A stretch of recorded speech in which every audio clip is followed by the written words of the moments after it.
Date है आज 7 जुलाई 2022। ये सब टॉपिक डिस्कस करेंगे इस क्लास में। फर्स्ट टॉपिक है काराकल्पाक्स।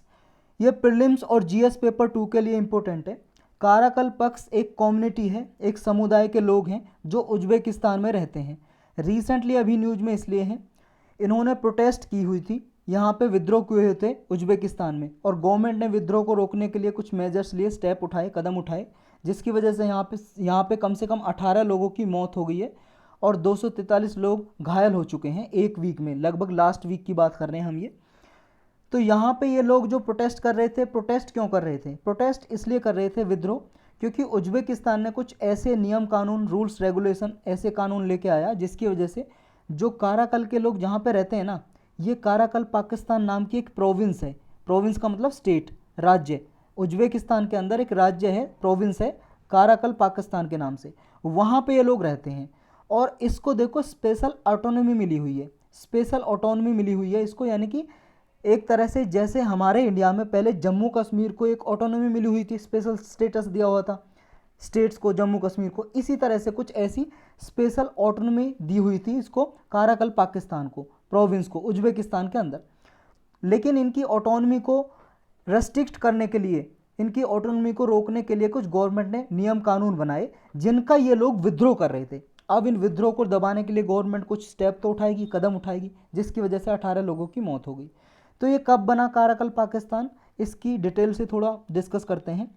ये देखो मैप देख रहे हो, पहले ये वर्ल्ड मैप देखो। यहाँ पे ये हिंदुस्तान, ये यहाँ पे पाकिस्तान, अफ़गानिस्तान, और फिर है ये उज्बेकिस्तान। कजाकिस्तान से बॉर्डर लगता है इसका ऊपर से, और इधर किर्गिस्तान से बॉर्डर लगता है, तजाकिस्तान से बॉर्डर लगता है, अफ़गानिस्तान, तुर्कमेनिस्तान से बॉर्डर लगता है। और एक लैंड लॉक कंट्री है, लेकिन ये अराल सी है। अराल सी इसके कजाकिस्तान और उज्बेकिस्तान के बॉर्डर पे है। और जो ये वाला पार्ट है यहाँ पे, ये अराल सी के पास वाला रीजन, यहाँ पे ये रीजन है कराकल पाकिस्तान, इसका प्रोविंस है उज्बेकिस्तान का। देखो पहले ये 1991 से पहले, 1991 से पहले यूएसएसआर हुआ करता था। आप सबको पता है, पढ़ाई होगा आपने। यूएसएसआर यानी कि सोवियत यूनियन भी बोल सकते हो आप, सोवियत यूनियन, शॉर्टकट में यूएसएसआर। ये रसिया ही का ही नाम पहले ही था, यूएसएसआर या सोवियत यूनियन। ये जब इसका डिसइंटीग्रेशन हुआ, विखंडन हो गया, कोल्ड वार खत्म हुआ 1991 में, तो इसका डिसइंटीग्रेशन हो गया, यानी कि विखंडन हो गया। रसिया अलग से एक कंट्री बन गया, कजाकिस्तान बना, उज्बेकिस्तान बना, ये Georgia, Ukraine, Belarus, Lithuania, Latvia, Estonia, सब पहले यूएसएसआर के पार्ट हुआ करते थे। तो ये अलग से कंट्री बन गए। उज्बेकिस्तान भी उस टाइम में बना, तो ये उज्बेकिस्तान का ही पार्ट हुआ करता था। ये देखो यहाँ पे उज्बेकिस्तान का मैप है, और ये है कराकल पाकिस्तान प्रोविंस इस उज्बेकिस्तान के अंदर। तो यहाँ पे कराकल पक्ष लोग रहते थे, कम्युनिटी के लोग रहते थे।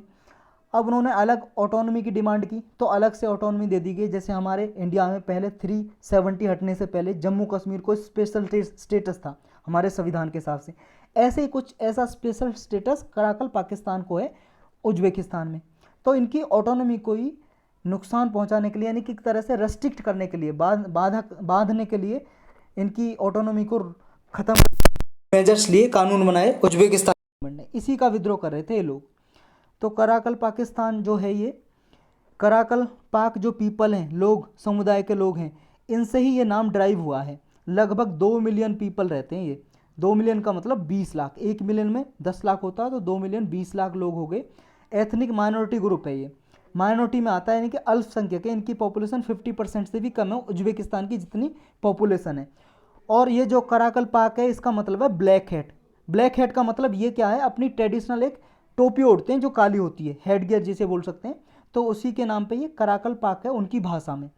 जो कराकल पक्ष हैं, ऐसा मानते हैं इनकी जो आइडेंटिटी है उज्बेकिस्तान से अलग है थोड़ी। जैसी इनकी कल्चर उज्बेकिस्तान के और लोगों की, इनकी कल्चर से थोड़ी अलग है। इनकी जो तुर्किक लैंग्वेज है, तुर्किक लैंग्वेज, तुर्किक भाषा, कराकल पक, ये कजक से रिलेटेड है। देखो ये कजाकिस्तान है, जो कजाकिस्तान में भाषा जो बोली जाती है उसे बोल देंगे कजक। जो कजक लैंग्वेज है, कजक कम्युनिटी के लोग हैं, कजक लैंग्वेज है उनकी, उनसे थोड़ा रिलेटेड है ये, जो उज्बेकिस्तान में काराकल्पक लोग रहते हैं। तो ये जो इनकी आइडेंटिटी है थोड़ी अलग है उज्बेकिस्तान के और लोगों से।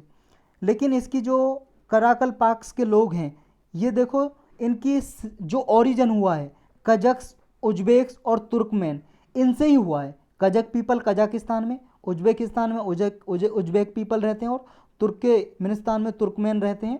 इनसे ही इनकी जो ओरिजिन है, उत्पत्ति इन लोगों से हुई है। लेकिन ओवर द टाइम क्या हुआ, ये लोग थोड़े अलग होते चले गए और इनकी कल्चर बिल्कुल सेपरेट हो गई इन लोगों से।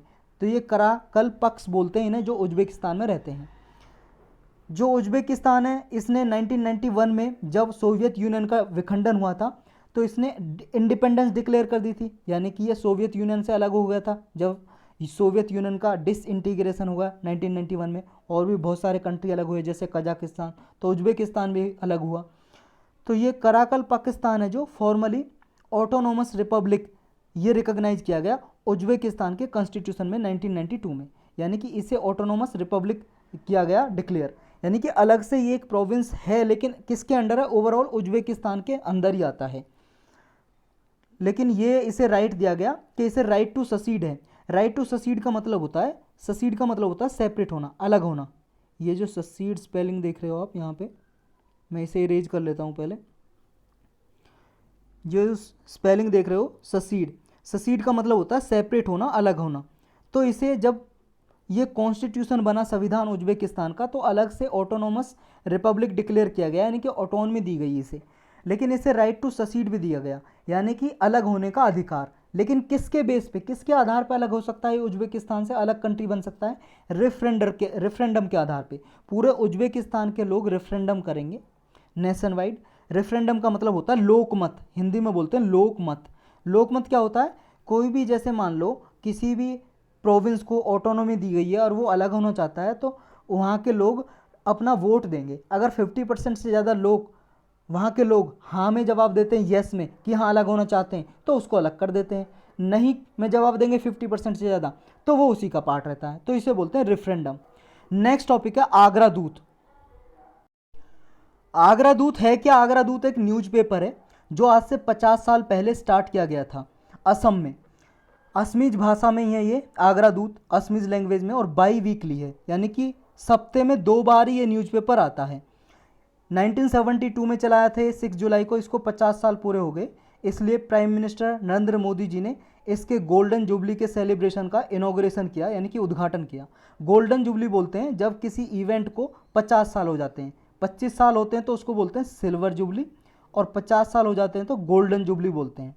तो इसलिए न्यूज़ में आगरा दूत क्या है, सिर्फ इतना याद रखना, न्यूज़पेपर है जो 1972 में 6 जुलाई को स्टार्ट किया था, असमीज लैंग्वेज में है। ये स्टार्ट किसने किया था? कनक सेन डेका ने। ये जर्नलिस्ट थे असम के, सीनियर जर्नलिस्ट, इन्होंने एस्टेब्लिश किया था। फिर 1995 में दैनिक आगरा दूत स्टार्ट किया, यानी कि डेली न्यूज़पेपर था ये। वो तो देखो सप्ते में 2 बार ही आता था आगरा दूत, और ये दैनिक आगरा दूत हर दिन जारी होता है, यानी कि असम की भाषा में। नेक्स्ट टॉपिक है बेजबॉल। बेजबॉल एक टर्म है जो रिसेंटली न्यूज़ में है, बस ये प्रीलिम्स के लिए इंपॉर्टेंट है, और आगरा दूत जो न्यूज़पेपर है वो भी प्रीलिम्स के लिए इंपॉर्टेंट है।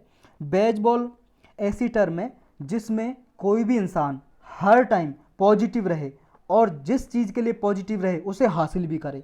ये इसलिए न्यूज़ में है, देखो ये इंग्लैंड के कोच हैं, ये ब्रैडन मैकुलम।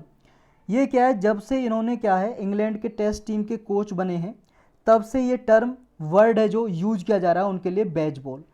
होता क्या है, ये जो खिलाड़ी हैं, ये ब्रैडन मैकुलम पहले खिलाड़ी थे ये, और देखो इस खिलाड़ी से कोई मतलब नहीं है हमें। क्या हो रहा था, अभी इंग्लैंड का टेस्ट क्रिकेट मैच था, उसमें जीत गया इंग्लैंड। और ये जो अप्रोच है बेजबॉल की, बेजबॉल का मतलब ये है कि इसमें अल्ट्रा पॉजिटिव रहता है आदमी बैटिंग करते समय। इन्होंने ये दिखाया, ये जो खिलाड़ी हैं बैटिंग करते समय ये बहुत ही पॉजिटिव रहते हैं और जीत भी हासिल करते हैं। तो ये टर्म इसलिए यूज की जाती है कि ऐसी स्थिति, ऐसी सिचुएशन जिसमें आदमी हमेशा इतना पॉजिटिव रहे और पॉजिटिव रहने के साथ साथ अपना गोल भी अचीव कर ले, तो इसको टर्म को, ऐसी स्थिति को बोलते हैं बेजबॉल। तो आप भी इस टर्म को अपने लिए यूज कर सकते हो। मान लो आप प्रीलिम्स में फेल हो गए हो या मेंस में फेल हो जाते हो, तो बेजबॉल रहिए, यानी कि अल्ट्रा पॉजिटिव रहिए, बाद में आपकी जीत निश्चित होगी। तो बस ये टर्म याद रखनी है आपको, ट्विटर पे भी बहुत ज़्यादा चल रही है बेजबॉल टर्म। नेक्स्ट टॉपिक है doctor Rajendra Prasad memorial award. ये अवार्ड डिक्लेयर किया अभी साइंस एंड टेक मिनिस्टर है हमारे, जो union minister, science and technology minister, doctor Jitendra ji. तो उन्होंने ये अनाउंस किया है, ये अवार्ड सेटअप किया जाएगा पब्लिक एडमिनिस्ट्रेशन के फील्ड में। जो भी अच्छी सर्विस देगा उसको ये अवार्ड दिया जाएगा। आप भी पब्लिक एडमिनिस्ट्रेशन में ही जाओगे, जब IAS IPS बन जाओगे तो आप अच्छा काम करोगे तो आपको भी अवार्ड मिल सकता है। ये हमारे फर्स्ट प्रेसिडेंट थे इंडिया के, डॉक्टर राजेंद्र प्रसाद, आप सबको पता ही होगा। ये हैं डॉक्टर राजेंद्र प्रसाद जी, इनके नाम पे ये अवार्ड बनाया गया है, doctor Rajendra Prasad memorial award. Public administration में ये दिया जाएगा। कौन थे डॉक्टर राजेंद्र प्रसाद जी? हमारे फर्स्ट प्रेसिडेंट ऑफ इंडिया थे, इंडिपेंडेंट भारत के, और इंडियन फ्रीडम भी थे, एक्टिविस्ट भी थे, समाज सेवक, लॉयर भी थे, वकील और स्कॉलर थे, विद्वान। इन्होंने देखो फूड एंड एग्रीकल्चर मिनिस्टर की तरह भी सर्व किया था गवर्नमेंट ऑफ इंडिया को 1946 में, जब इलेक्शन हुए थे और हमारी गवर्नमेंट बनी थी, यानी कि इंटरिम गवर्नमेंट जिसको बोलते हैं, 2 सितंबर 1946 को बनी थी। तो फूड एंड एग्रीकल्चर मिनिस्टर रहे थे ये। और कॉन्स्टिट्यूंस असेंबली के भी प्रेसिडेंट रहे थे। जो संविधान सभा थी जिसने हमारा संविधान बनाया, कॉन्स्टिट्यूशन बनाया, उस पूरी सभा के प्रेसिडेंट रहे थे डॉक्टर राजेंद्र प्रसाद। बाद में जब भारत आज़ाद हुआ तो इनको फर्स्ट प्रेसिडेंट ऑफ इंडिया बनाया गया। इनकी कुछ फेमस बुक हैं, कुछ पुस्तकें हैं जो इन्होंने लिखी, ये आपको याद रखना है। ऐसा पूछ लेते हैं फेमस बुक, बहुत बार पूछी है, आप सबको पता ही होगा। सत्याग्रह एट चंपारण, ये 1922 में लिखी इन्होंने ये बुक, सत्याग्रह एट चंपारण। चंपारण में गांधी जी ने चंपारण में सत्याग्रह किया था, तो उसी के ऊपर लिखी थी। चंपारण जगह है एक बिहार में, अभी भी है डिस्ट्रिक्ट। इंडिया डिवाइडेड एक बुक लिखी 1946 में इन्होंने। जब ये जेल में थे, बंकीपुर जेल में 3 साल जेल में रहे, उस दौरान इन्होंने अपनी आत्मकथा लिखी, यानी कि ऑटोबायोग्राफी लिखी थी, जिसका नाम रख दिया आत्मकथा।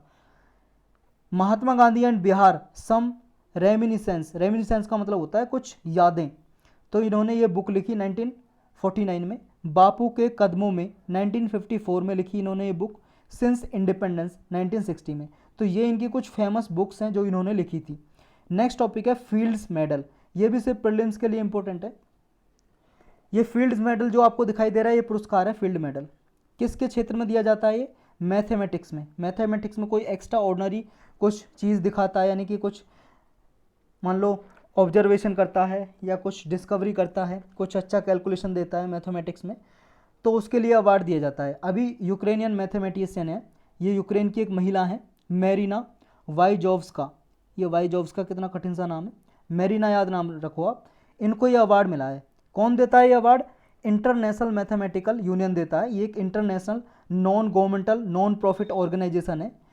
Non governmental non profit organisation यानी कि एक गैर सरकारी संस्था है, इंटरनेशनल अंतर्राष्ट्रीय संस्था। ये इनको अवार्ड देती है जो भी मैथमेटिशियन अच्छा परफॉर्मेंस दिखाते हैं। इनको अवार्ड दिया गया है। यूक्रेन की ये महिला हैं, ये महिला देख सकते हो आप, ये हैं। ये इनकी जवानी की फ़ोटो जो आपको खूबसूरत फ़ोटो दिखाई दे रही है, अभी कुछ इस तरह से दिखाई देती हैं ये मेरिना। इनको ये अवार्ड दिया गया है। जो ये फील्ड मेडल है, ये हर 4 साल में एक या एक से ज़्यादा मैथमेटिशियन को दिया जाता है, और जो 40 साल की उम्र से कम हैं उनको दिया जाता है। 40 साल की उम्र से कम है उनको ये अवार्ड दिया जाता है। जो मैथमेटिक्स में कोई आउटस्टैंडिंग अचीवमेंट्स हासिल करते हैं उनको अवार्ड दिया जाता है। इंडियन ओरिजिन के लोगों को भी मिला है, इंडियन ओरिजिन के लोगों को मिला है, इंडियंस का नहीं, यानी कि इंडियन के मूल निवासी होते थे और कहीं और जाकर रहने लगे। जैसे प्रिंसटन यूनिवर्सिटी है, कहाँ पे? USA में, न्यू जर्सी स्टेट है, वहाँ पे है अमेरिका में। यहाँ पे इंस्टीट्यूट फॉर एडवांस स्टडी है प्रिंसटन में, यहाँ पे ये थे अक्षय वेंकटेश, इनको दिया गया 2018 में। 2014 में प्रिंसटन यूनिवर्सिटी के डिपार्टमेंट ऑफ मैथमेटिक्स में ये मंजुल भार्गवा को दिया गया था ये अवार्ड, मैथमेटिशियन के लिए field medal award. Next topic है सैंड बैटरी। ये सैंड बैटरी अभी एक फिनिश रिसर्चर्स ने बनाई है। फिनिश का मतलब फिनलैंड के कुछ रिसर्चर्स हैं। ये हैं फिनलैंड, यूरोप में कंट्री, रसिया से बॉर्डर लगता है इसका। तो फिनलैंड के कुछ वैज्ञानिक हैं जिन्होंने ये सैंड बैटरी बनाई है। सैंड का मतलब मिट्टी, मिट्टी से एक बैटरी बनाई है। बैटरी आप जानते हो, आपके घरों में सबके पास बाइक या कोई व्हीकल होगा, कार वगैरह, उसमें जो बैटरी यूज होती है, या इन्वर्टर आपके घर में उसके साथ जो बैटरी जुड़ी होती है, कुछ ऐसी बैटरी जो चार्ज को, इलेक्ट्रिसिटी को स्टोर करके रखती है। बाद में आप उससे अपने इलेक्ट्रिक जो मान लो इक्विपमेंट है, फैन वगैरह चलाते हो घरों में, तो ये सैंड बैटरी है। ये भी क्या करेगी? ये चार्ज को स्टोर करके रखेगी, ग्रीन पावर को, यानी कि जैसे सोलर पावर है, विंड से एनर्जी बनी है, विंड से, हवा से बिजली बनाई है, या सौर ऊर्जा से, उसको स्टोर करके रख सकती है। ये काफ़ी महीनों तक रख सकती है स्टोर करके। ये देखो कुछ इस तरह से काम करती है, जैसे एक सोलर पैनल है या विंड टर्बाइन है, उनसे इलेक्ट्रिसिटी बनाई, ये विंड टर्बाइन है, इनसे बिजली बनाई या सोलर पैनल से बिजली बनाई।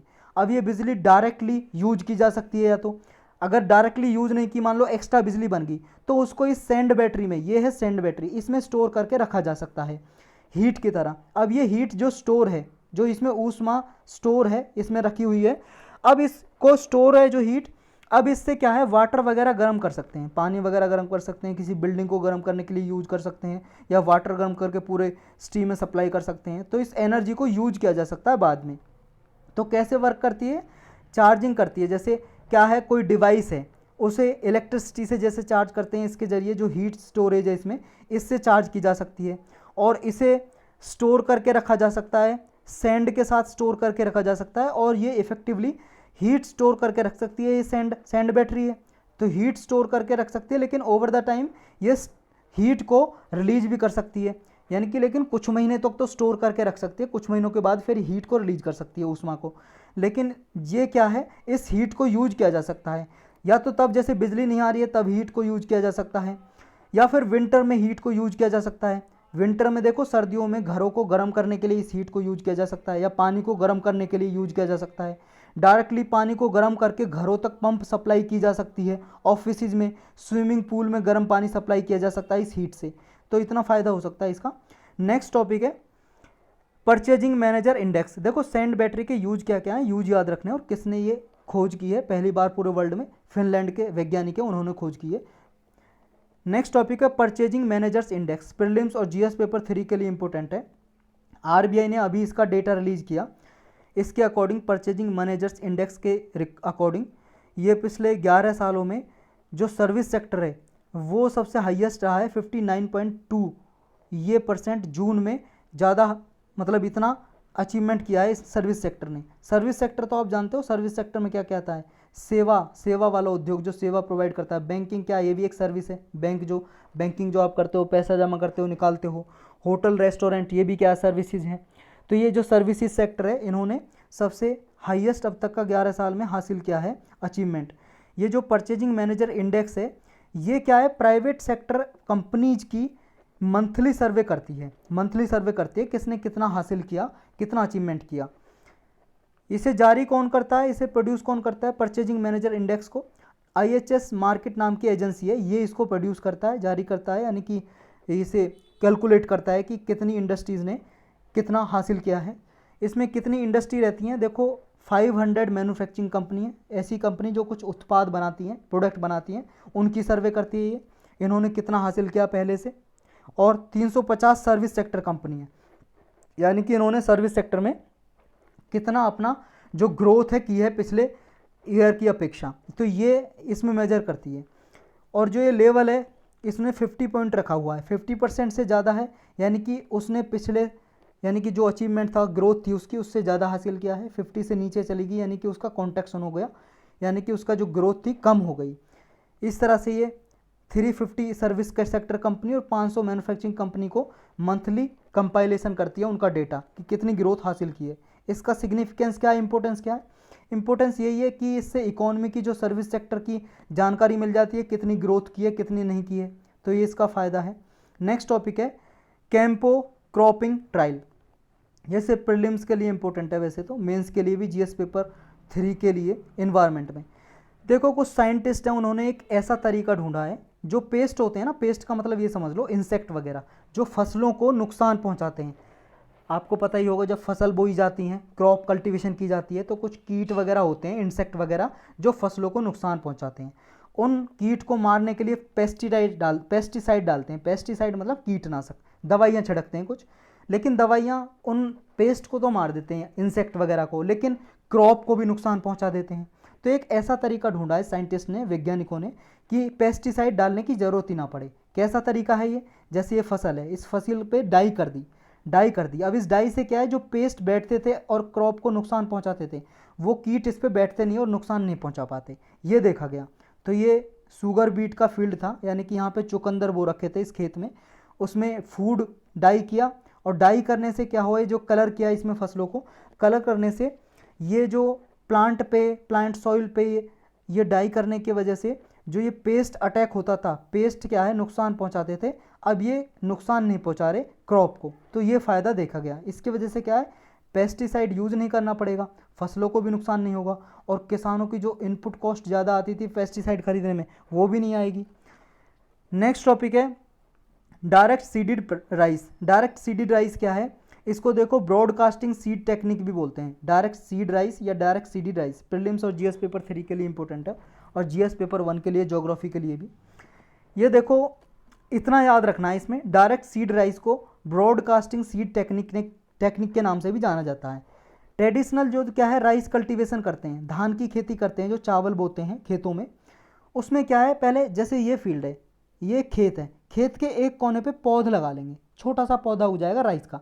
अब यहाँ पे जो राइस के छोटे पौधे उग गए, अब इनको यहाँ से उखाड़ेंगे, अब उखाड़ के इसे पूरे खेत में लगा देंगे, कम से कम एक मतलब आधा फुट दूर दूर ऐसे लगा देंगे इसे, यहाँ पे खेत में लगा दिया जैसे इसको पौधे को, क्योंकि मिट्टी ढीली कर लेते हैं, पानी भर देते हैं पूरे खेत में, मिट्टी ढीली कर देते हैं खेतों की जुताई करके ट्रैक्टर से।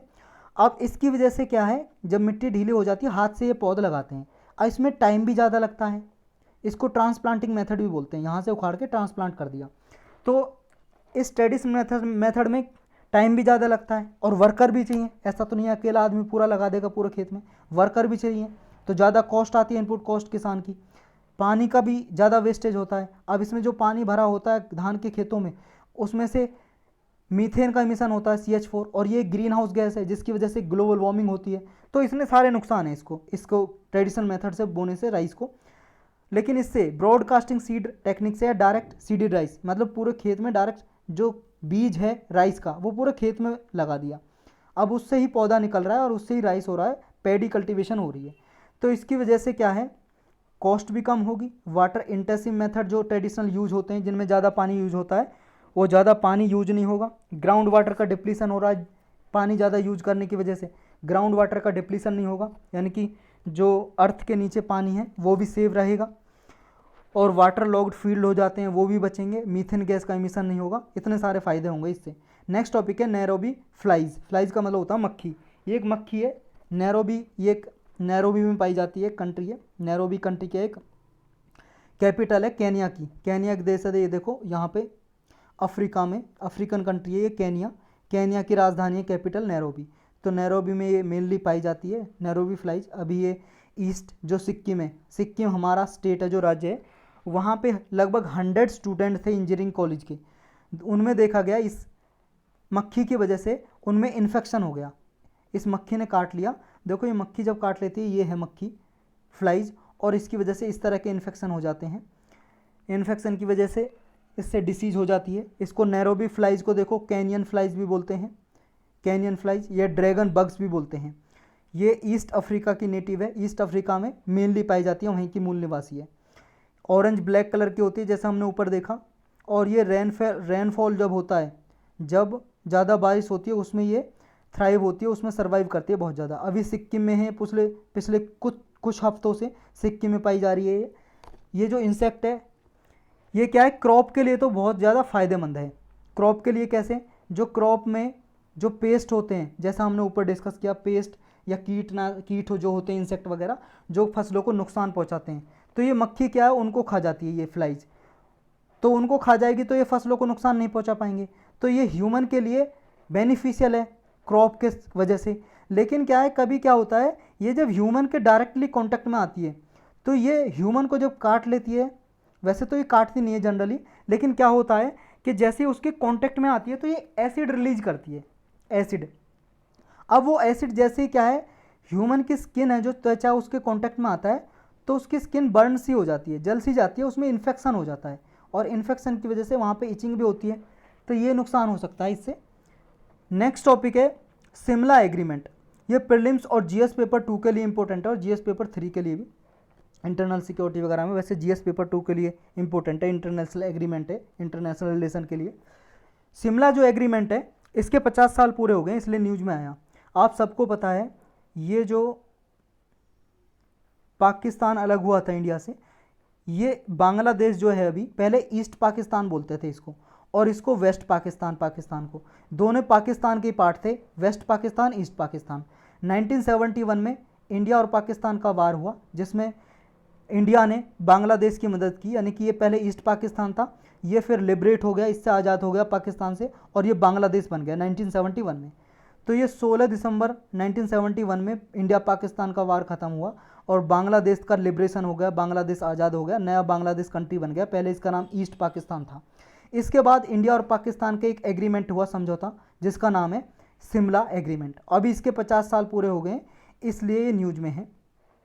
शिमला जो एग्रीमेंट है उसके क्या फीचर्स हैं, क्या विशेषताएं, क्या क्या इसमें रखा गया शर्तें। इसमें देखो ये रखा गया यूएन चार्टर के अकॉर्डिंग। यूएन चार्टर मतलब यूएन का, यूनाइटेड नेशन का जो कॉन्स्टिट्यूशन है, एक तरह से उसके रूल्स रेगुलेशन है, उसके हिसाब से ही, उसके सिद्धांत पे, उसके उद्देश्य के हिसाब से इंडिया और पाकिस्तान के रिलेशन जो हैं वो डील किए जाएंगे। और दोनों रिलेशनशिप कंट्री क्या है, दोनों आपस में कोऑपरेट करेंगे और पीपल टू पीपल कॉन्टैक्ट बढ़ाएंगे, आपस में लोगों के बीच में कॉन्टैक्ट बढ़ाएंगे, संपर्क बढ़ाएंगे, जिसकी वजह से लोगों में आपस में हारमनी बढ़े, मधुर संबंध बढ़े। तीसरा फीचर ये था कि जम्मू कश्मीर में जो लाइन ऑफ कंट्रोल है, एलओसी है जो, उसका कभी उल्लंघन नहीं करेंगे, उसको जारी रखेंगे। तीसरा ये था, अगर एक दूसरी कंट्री के बीच में कोई मान लो आता है, कोई विवाद हो जाए, झगड़ा हो जाए, तो उसको पीसफुल तरीके से शांतिपूर्वक सुलझाएंगे और बायलैटरल नेगोशिएशन करेंगे, आपस में दोनों कंट्री मिल के समझौता करेंगे। नेक्स्ट ये है कि कोई भी मान लो थ्रेट आ जाए, थ्रेट से बचने के लिए या फोर्सफुली किसी कंट्री के अगेंस्ट उसकी टेरिटोरियल इंटीग्रिटी का उल्लंघन नहीं करेंगे। और पॉलिटिकल इंडिपेंडेंस है, जो कंट्री की एक दूसरी कंट्री की संप्रभुता है, सॉवरेंटी है, इंटीग्रिटी है, उसका देखो सम्मान करेंगे और एक दूसरी कंट्री के अगेंस्ट हम फोर्स यूज़ नहीं करेंगे। नेक्स्ट ये था कि पीसफुली क्या है, एक दूसरी कंट्री की जो संप्रभुता है, सॉवरेंटी, टेरिटोरियल इंटीग्रिटी, उसका सम्मान भी करेंगे। ऊपर था फोर्स यूज़ नहीं करेंगे, नेक्स्ट है कि सम्मान करेंगे और एक दूसरी कंट्री के इंटरनल अफेयर में हम इंटरफेयर नहीं करेंगे, यानी कि जो आंतरिक मामले इंडिया के और पाकिस्तान के, पाकिस्तान इंडिया के आंतरिक मामलों में हस्तक्षेप नहीं करेगा और इंडिया पाकिस्तान के आंतरिक मामले जो इंटरनल अफेयर, उनमें हस्तक्षेप नहीं करेगा। ये कुछ शर्तें रखी गई थी। शिमला एग्रीमेंट की सारी शर्तें, मतलब सारी ये शर्तें हैं जो कंडीशन है, एज इट इज़ आपको याद होनी चाहिए, अपनी भाषा में लिख सकते हो, लेकिन ये याद होना चाहिए क्या उसमें रखा था। ये कुछ सेम ऐसी शर्तें भी हैं एक दो इसमें, जैसा पंचशील जो सिद्धांत था, पंचशील का प्रिंसिपल जो नेहरू के टाइम में आया था, तो कुछ ऐसी शर्तें हैं इसमें। नेक्स्ट टॉपिक तो कुछ है ही नहीं, यही थे आज के टॉपिक।